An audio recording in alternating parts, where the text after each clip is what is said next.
Il y a un chantier qui a duré 2 mois et il y a une ferveur telle que chaque jour il y a quelqu'un qui venait prendre des photos de l'avancée du chantier avec un partage voilà, sur nos boucles de messagerie. Et puis voilà, la nuit, le passage des éoliennes, alors il y a peut-être un petit peu moins de monde que quand le Stade Rochelais revient d'un titre de champion d'Europe. Un peu mais moins. À peine. Quand même, il y avait une ferveur en tout cas assez exceptionnelle.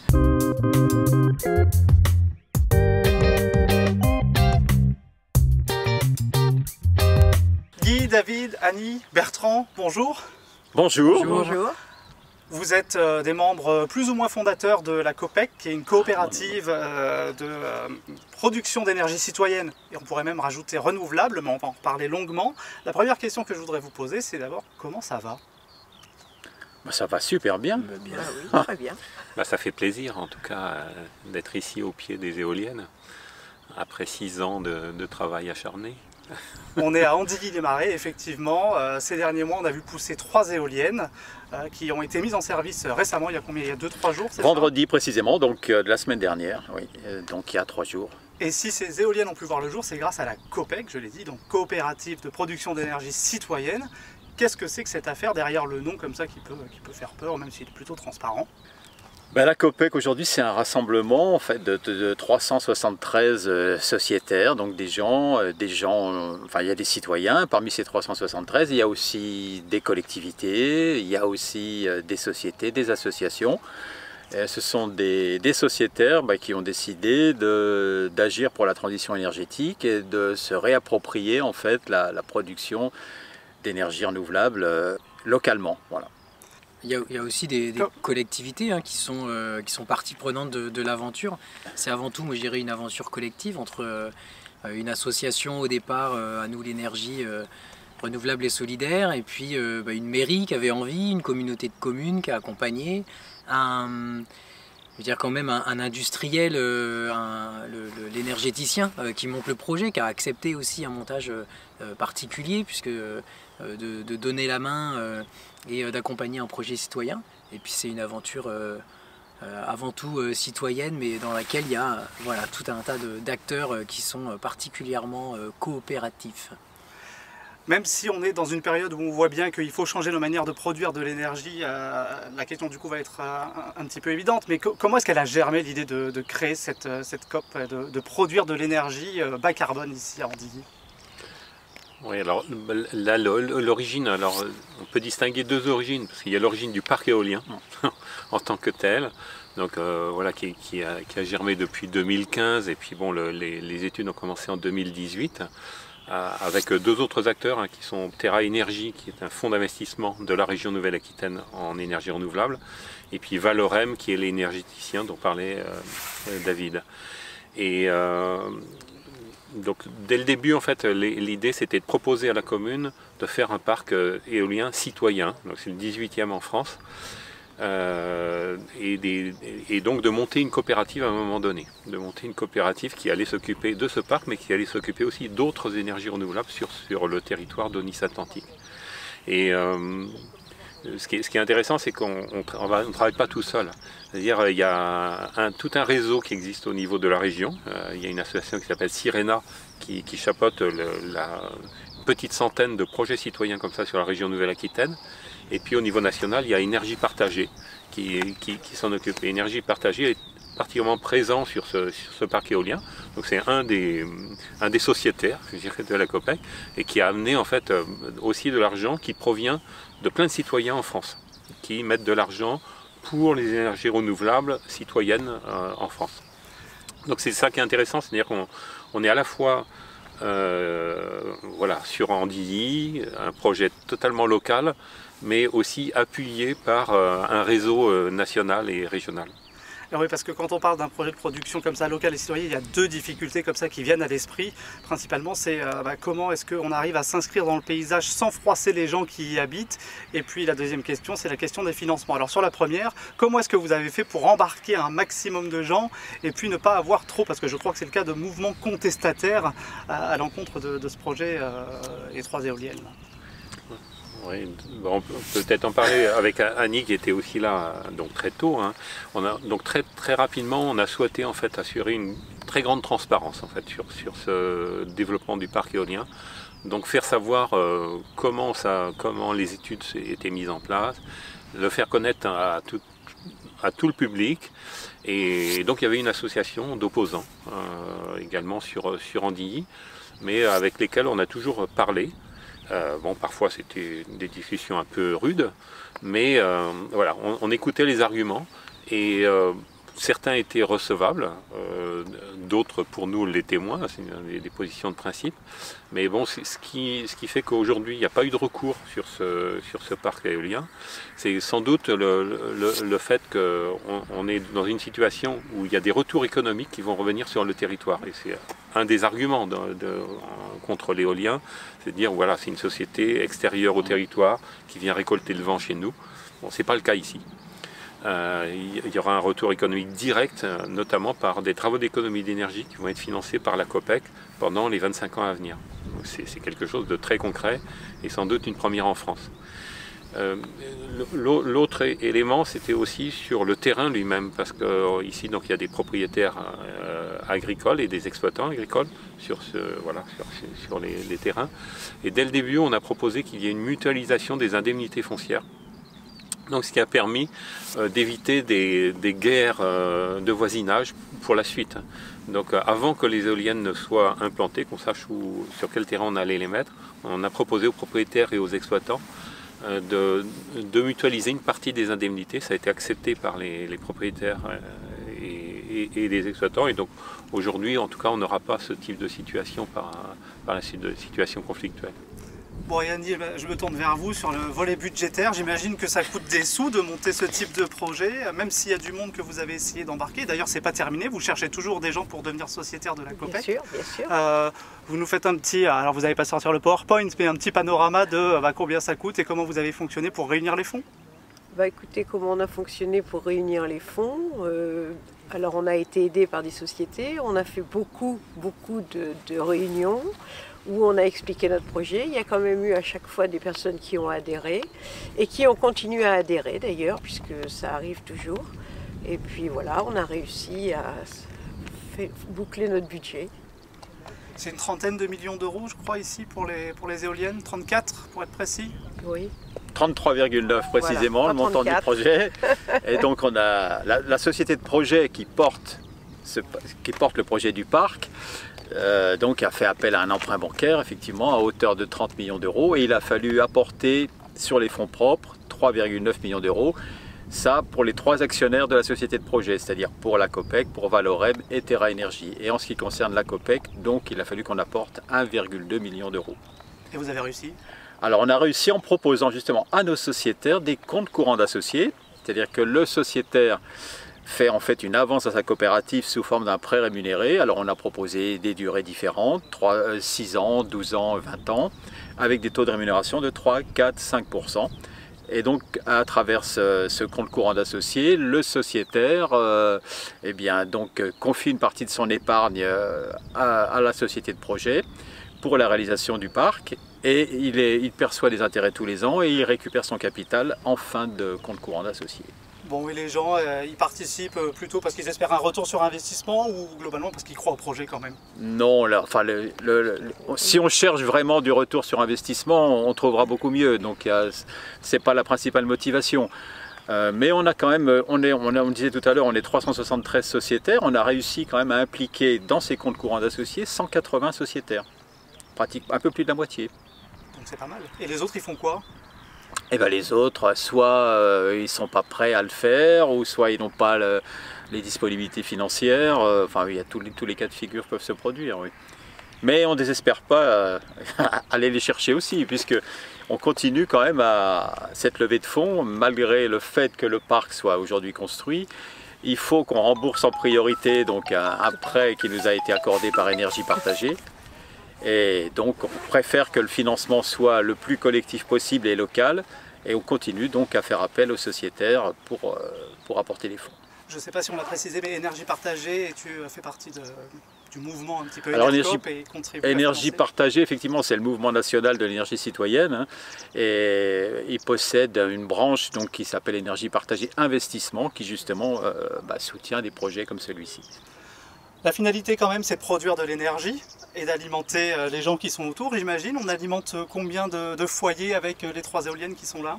La quantité annuelle d'électricité produite par le parc permet d'alimenter, correspond à la consommation de 10 600 foyers à peu près, y compris donc production d'eau chaude et chauffage. Tu disais tout à l'heure qu'il y avait, eu un groupe d'opposition avec des arguments irrecevables et recevables. Dans les arguments recevables, il y a quoi qui fait peur aux gens quand on installe ce type de projet?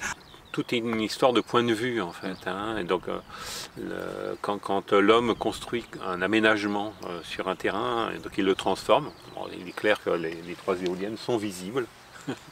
Visibles de loin dans un paysage où il n'y a pas beaucoup quand même de végétation. Voilà. Donc l'aspect paysager donc, peut être un argument. Voilà, il y a des gens qui apprécient, d'autres moins. Il y avait un autre argument qui a été utilisé pas mal, c'était la dépréciation immobilière. Bon, Andilly, c'est à 12 km de La Rochelle, c'est une zone qui est vraiment très très demandée, donc il n'y a pas de dépréciation. Donc c'était un argument qui avait été avancé, mais que l'on a, je dirais, on a pu argumenter par rapport à ça. Il suffit d'aller voir le registre du cadastre pour voir qu'il n'y a pas de dépréciation. Est-ce qu'il ne se renverse pas l'argument d'ailleurs de dire que on est sur un territoire où on produit de l'énergie, et l'énergie c'est quand même le nerf de l'économie de la vie, localement c'est un plus? Disons que ce qui est intéressant, c'est qu'on est d'une part sur un territoire en Onis-Atlantique où il y a une réflexion politique sur qui s'appelle un territoire à énergie positive, c'est-à-dire la communauté de communes. Les élus se sont posé la question comment on pourrait d'ici 2050 diminuer la consommation d'énergie. Et quand on parle d'énergie, on ne parle pas d'électricité, on parle de pétrole, on parle de gaz, on parle de bois et on parle un peu d'électricité. Donc diminuer cette consommation d'énergie sur le territoire et ce qui resterait, qu'il y ait une production locale d'énergie qui corresponde à cette consommation. Donc je trouve que cette démarche est très très intéressante. Donc s'inscrire dans ce registre-là, ça nous permet de répondre en tout cas à cet objectif. Alors on ne répond pas en totalité, mais ça répond à cette finalité. Et je pense que c'est aussi un argument qui a permis sans doute qu'il y ait le moins d'opposition et puis aussi des gens qui s'y intéressent. Alors, il y a une petite maxime que j'avais lancée auprès des élus depuis le début, c'était souvent les parcs éoliens, c'est un repoussoir pour les habitants. Ici, le souhait, c'est que ça devienne une fierté et un attrait touristique. Donc peut-être qu'on y arrivera. Voilà, il y a du tourisme industriel, ça existe. Et quand il y a autant d'habitants qui sont impliqués, effectivement, on peut s'attendre à ce qu'ils soient fiers de pouvoir le montrer aux familles, aux amis. Donc ça peut devenir effectivement un attrait touristique. On va faire quoi, des apéros au pied des éoliennes, et en fait je le dis à dessein parce qu'il me semble avoir des infos en off. Tout au long du parcours, voilà, l'arrivée des éoliennes, je crois qu'il y a eu c'est là où c'est une aventure collective, votre affaire, c'est qu'il y a eu des apéros un petit peu qui ont suivi à l'arrivée au port, le long de la route. On s'est demandé si on n'allait pas devenir alcoolique. Non mais tout à fait, il y a eu, et pour rebondir sur ce que disait Guy, effectivement il y a eu une véritable ferveur des sociétaires, on l'a constaté pendant toute la construction de ce parc éolien. On était en liaison directe avec le constructeur Vestas qui nous informait pratiquement en temps réel de ce qui allait être fait, et les sociétaires locaux se précipitaient sur le chantier pour voir la levée des pales, la levée des différents tronçons du mât. Et pour le transport des pales, le premier transport des pales, on a organisé effectivement une sorte d'apéro où chacun a apporté, alors qui du vin chaud, qui du chocolat, qui du jus de pomme, etc.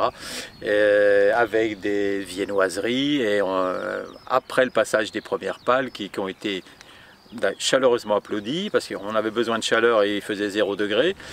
Un froid glacial avec une petite bise vraiment qui nous transperçait. Après on s'est réconforté et vraiment il y avait une ambiance formidable. C'était extraordinaire. Il y a un chantier qui a duré 2 mois et il y a une ferveur telle que chaque jour il y a quelqu'un qui venait prendre des photos de l'avancée du chantier avec un partage voilà, sur nos boucles de messagerie. Et puis voilà, la nuit, le passage des éoliennes, alors il y a peut-être un petit peu moins de monde que quand le Stade Rochelais revient d'un titre de champion d'Europe. Un peu mais moins. À peine. Quand même, il y a une ferveur en tout cas assez exceptionnelle. Oui. Et c'est vrai, il faut se replacer dans le contexte, quoi. 15 janvier, 20 janvier, 10 janvier, 25 premier janvier, passage. Ouais. il fait froid, il fait nuit. Voilà. Il neigeotait même. On est dans le dry January. Donc normalement pas Oui, en d'alcool plus. après les En fêtes. plus. Bon, pas à la Copec. Non, on ne pouvait pas tout faire. Ça vous fait quoi? Parce que c'est une aventure au long cours, on a 10-6 ans et c'est plutôt court. Ça vous fait quoi d'être au pied de ces éoliennes, de les voir dresser enfin? Ouais, bah, voilà, nous ça fait 6 ans en fait qu'on est vraiment voilà, sur ce projet-là, au niveau de l'association, là, nous l'énergie renouvelable solidaire 17. Voilà, la plus grande fierté, je pense, c'est le fait que d'une part la coopérative ait pu être créée en 2022, qui est près de 400 sociétaires et puis ça continue à arriver. Je crois que c'est ça, je pense, la grande fierté. Alors, bon, de voir les mâts évidemment dressés, et puis bon, il y en a une derrière la caméra qui tourne actuellement, donc pour moi c'est spectaculaire, mais c'est un peu la concrétisation, mais derrière cette éolienne, je vois surtout l'humain, quoi, en fait. C'est ça qui nous intéresse au niveau de l'association. C'est certes bon, faire de la production d'énergie renouvelable, mais surtout mettre ensemble des personnes qui vont se poser des questions sur comment on peut se réapproprier tout ce cycle de l'énergie. Pourquoi on a besoin d'énergie, pourquoi on le consomme, qu'est-ce qu'on peut économiser, puisqu'on n'arrive pas à économiser sur notre territoire, de quoi on dispose. Et ici, il y a du vent, il y a du soleil. Donc là, actuellement, il y a le parc éolien, il y a des projets de photovoltaïque, de parc photovoltaïque de la Copec. Voilà, donc c'est cette réappropriation donc, collective de ce cycle de l'énergie qui, moi, me fait vibrer. Et donc voilà, près de 400 personnes qui sont derrière, c'est génial. La vraie satisfaction, c'est de faire partie d'un modèle alternatif.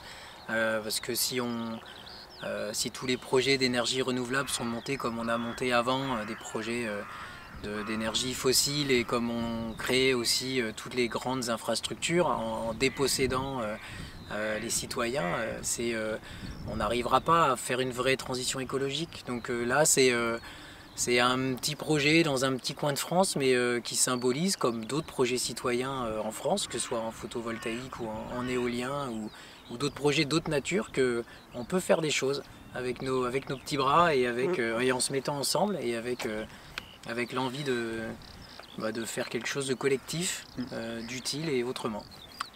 Et en plus, c'est un projet qui a eu une couverture médiatique telle qu'il est devenu une véritable vitrine, et on souhaite vraiment que ce soit une vitrine pour les énergies renouvelables et pour l'énergie citoyenne en particulier. Annie, quelque chose à ajouter?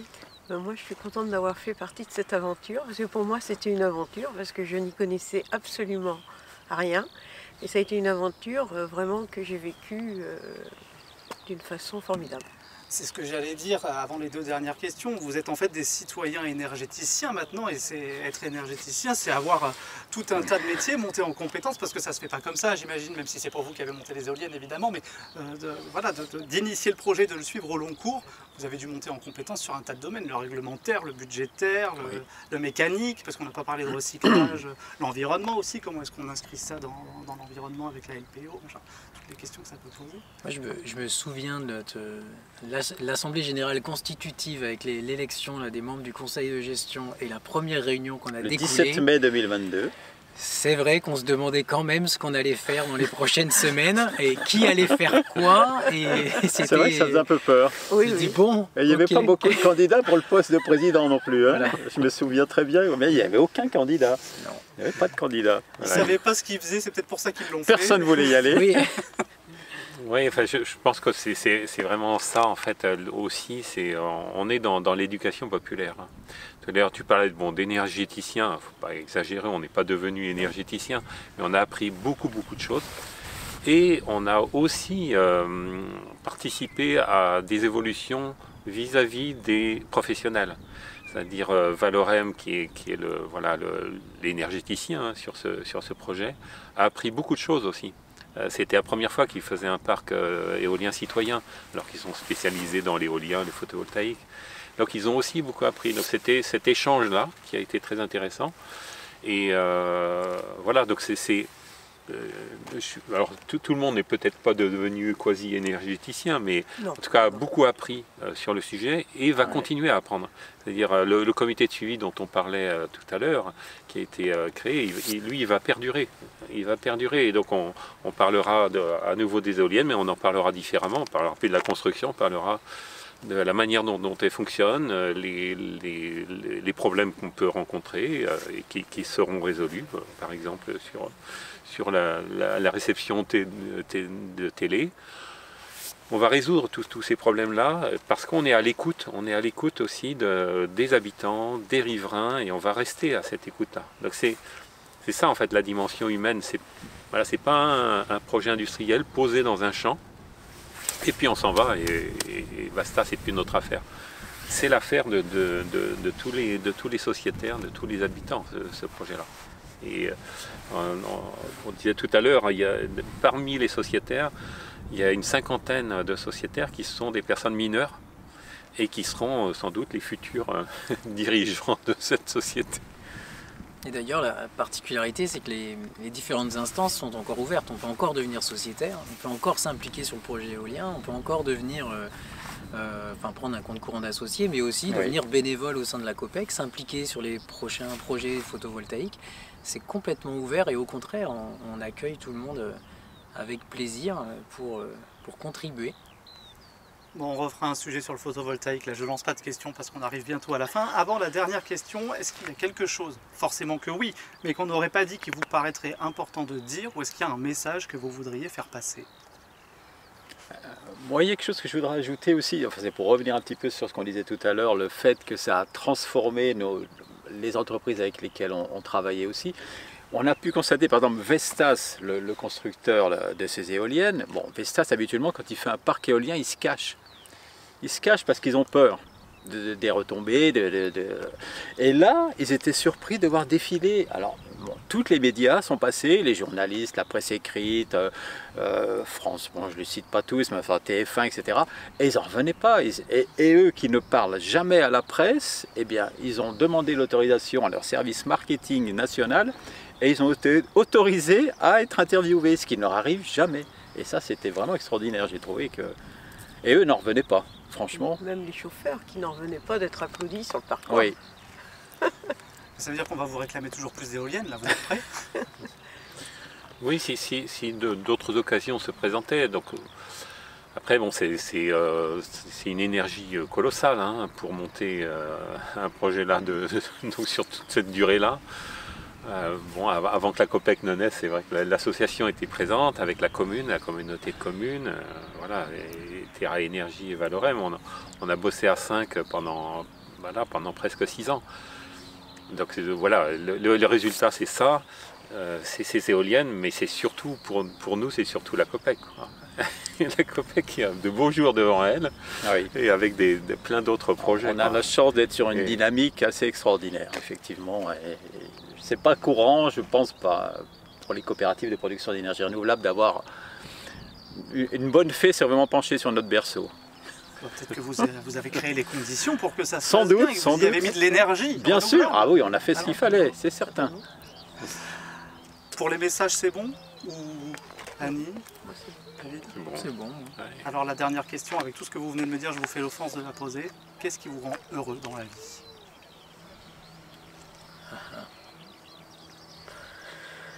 Le soleil, les autres, les autres personnes, enfin tout. Le fait de ne pas être tout seul en fin de compte. Pour moi. Moi, ce que j'apprécie, c'est l'action, le fait d'agir effectivement pour la transition énergétique et de ne pas subir les événements. Voilà, c'est quelque chose qui est important pour moi. Oui. Moi, ce qui me rend heureux, c'est sans doute le fait de voir qu'il y a autant de personnes qui peuvent se lever voilà, et se dire on peut faire quelque chose, on peut agir localement. Et puis ça me rend heureux d'entendre les alouettes au-dessus là. Voilà, donc on parle d'éoliennes, mais bon, voilà, on s'est inscrit dans un paysage où il y a déjà d'autres êtres vivants qui sont présents. Les alouettes sont le témoin. Moi, c'est les liens, c'est créer des liens, nouer des liens, découvrir, connaître, travailler ensemble, jouer ensemble. Enfin voilà, et toute cette aventure humaine, c'est aussi un symbole de ce que j'aime par-dessus tout. Bon, et s'il y a des gens qui entendent et qui trouvent que ça a l'air chouette, ils peuvent toujours vous rejoindre. Oui. Il y a un site internet, comment on fait? Il y a un site internet, copec.fr tout simplement. Et puis on peut nous écrire, contacter l'équipe depuis le site. Voilà, posez toutes les questions, ce sera un plaisir de répondre aux interrogations. Aucun souci. Et puis si c'est fini pour les éoliennes, il y a d'autres projets dans les tuyaux. Exactement. Absolument. Venez nous rejoindre sur les autres projets aussi. Merci beaucoup à tous les quatre. Merci Thibaut. Merci. Merci.